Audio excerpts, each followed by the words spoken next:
Imagine if the greatest love story of your life, Brianna, began as nothing more than a cruel prank. What if someone, just for a laugh, tried to set you up for humiliation, but instead handed you the key to your destiny? My name is Jenny Rafdina, and this is how a silly high school joke turned into the most powerful, awkward, magical, and unforgettable love story of my life. A story that began with embarrassment and ended with a wedding dress. I grew up in a small suburban town in Ohio, the kind of place where everybody knew everybody, where the corner diner served the same pancakes for decades, and where high school football games were basically the town's Friday night religion. By my senior year, I was the kind of girl who floated between cliques. Not the most popular, but not invisible either. I had friends in the theater club, some in cheer, a few in the science lab. I liked to read novels under the bleachers, write bad poetry in the margins of my notebooks, and secretly believe that my life was destined for something extraordinary. Romance fascinated me. I wasn't boy crazy exactly, but I believed in the one. Maybe it was all the books I devoured. Maybe it was those cheesy movies, or maybe it was just me being Jenny Rafdina, the hopeless romantic with her head a little too high in the clouds. And then came Spirit Week. Spirit Week was always a big deal before Christmas break. The halls were covered in red and green, kids wore Santa hats with their Letterman jackets, and every club seemed to be selling something for fundraising. This year, the student government came up with the candy cane grant. For $1, you could send a candy cane and a note to anyone in school. Most people used it as a fun way to flirt or to embarrass their friends. I was sitting in homeroom, doodling little snowflakes on the corner of my worksheet when the delivery kids came in with a basket full of candy canes and envelopes. I wasn't expecting anything, but then my name was called. Jenny Rafdina. I looked up, confused but curious, as they handed me a little folded note with a candy cane taped to it. My heart pounded as I opened it. Inside, in loopy handwriting, were the words, "Will you go on a date with me?" Name of my now fiancé.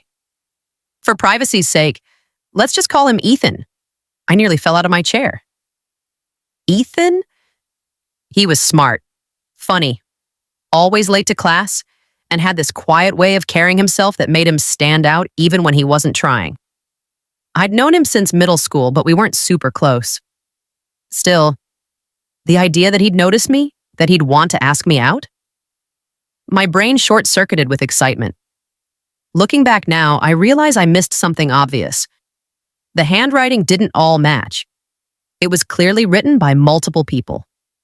But at 17, with my heart pounding in my ears, logic wasn't exactly my strong suit.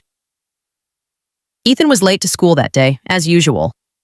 I caught him walking down the hall, backpack slung over one shoulder, hair slightly messy like he'd rolled out of bed 5 minutes ago. Without hesitation, I rushed up to him, waved the note in front of his face, and blurted out, "Do you want to go on a date?" The look on his face was priceless. First confusion, then total disbelief. "What?" he said, blinking at me. I shoved the note at him, cheeks burning with anticipation. "You asked me out." "See? You wrote this." He looked down at the note, then back at me, dead serious. "Jenny, I didn't send this." It was like someone yanked the floor out from under me. Embarrassment shot through my veins, hot and cold at the same time. My ears rang with the realization that someone must have been playing a prank. But instead of crumbling into the humiliation they wanted me to feel, I did something wild. I looked him straight in the eyes, swallowed my nerves, and said, "Well, do you want to go out anyway?" He hesitated, scratched the back of his neck, and then, with the kind of casual shrug only teenage boys can pull off, said, Sure." And just like that, what was supposed to be a joke became my first date. The night of our date, I sat in my room, nervously staring at the clock. My sister barged in, grinning with mischief, holding her tarot deck. "Come on, Jenny. Let's see your future." I groaned, but she insisted. She laid out the cards, speaking in her best mystical fortune teller voice. Her reading? That I was about to embark on a great love journey. that someone new was going to change my life forever. I wanted to laugh it off, but inside I was panicking. This was my first date ever. I didn't need the universe piling cosmic destiny on top of my nerves. When Ethan pulled up outside in his slightly beat-up car, I had to remind myself to breathe. He smiled, a little awkwardly when I got in. I tried not to think about tarot cards or cosmic fates or the prank that started it all. We went to a local diner, split a basket of fries, and ended up talking for hours. It wasn't magical in the movie sense, no violins, no fireworks, but it was real. Two awkward teens fumbling through conversation, slowly realizing this felt right. When he dropped me off, I couldn't stop smiling. Neither could he. And what started as a prank became something far, far more. After that first date, everything changed. Ethan and I didn't become an instant power couple. No, we stumbled, we fumbled, and we made every awkward teenage mistake in the book. But we kept choosing each other. In the hallways, he'd walk me to class, his steps a little slower so we could talk for a few minutes before the bell rang. At football games, I'd save him a seat, even though he usually showed up late. Hot chocolate in hand, apologizing with that sheepish grin. We weren't flashy, and honestly, some people thought we were a weird match. Me, the hopeless romantic. Him, the laid-back, perpetually late guy who rarely spoke unless he had something worth saying. But it worked. We balanced each other. My energy lit sparks in his quietness, and his calm steadiness kept me grounded. Still, not everyone supported us. Rumors swirled that our relationship was a joke, that he only said yes to me out of pity, that the pranksters, the ones who had sent me that candy cane gram, were still laughing behind my back. I'd be lying if I said it didn't hurt. I'd lie awake at night wondering, does he really like me? Or did I force this? But every time doubt crept in, Ethan showed up, with fries, with late-night phone calls, with the kind of steady presence that said, without words, I'm here, for real. After graduation, the real test began. College. We both got accepted into universities in different states. The thought of long distance terrified me. We'd been together for a couple of years by then, and the idea of watching him fade away into someone else's life, it haunted me. Our first semester apart was brutal. Late-night texts turned into missed calls. Our schedules didn't align. I cried into my pillow more nights than I want to admit, wondering if love could survive geography. But then, one weekend, he drove 5 hours just to surprise me.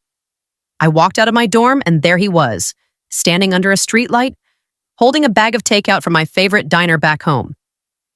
"Thought you might be hungry," he said. I threw my arms around him, and in that moment, I realized this wasn't a fling. This wasn't teenage hormones. This was love that was willing to make the drive. From then on, we fought for us. Study sessions on video calls, weekend trips squeezed into tiny budgets, care packages in the mail. We built a foundation, not just of romance, but of friendship, patience, and trust. One Christmas, years later, we were back in town visiting family. By then, everyone knew we were still together, stronger than ever. At a holiday party, I overheard someone laughing about the prank.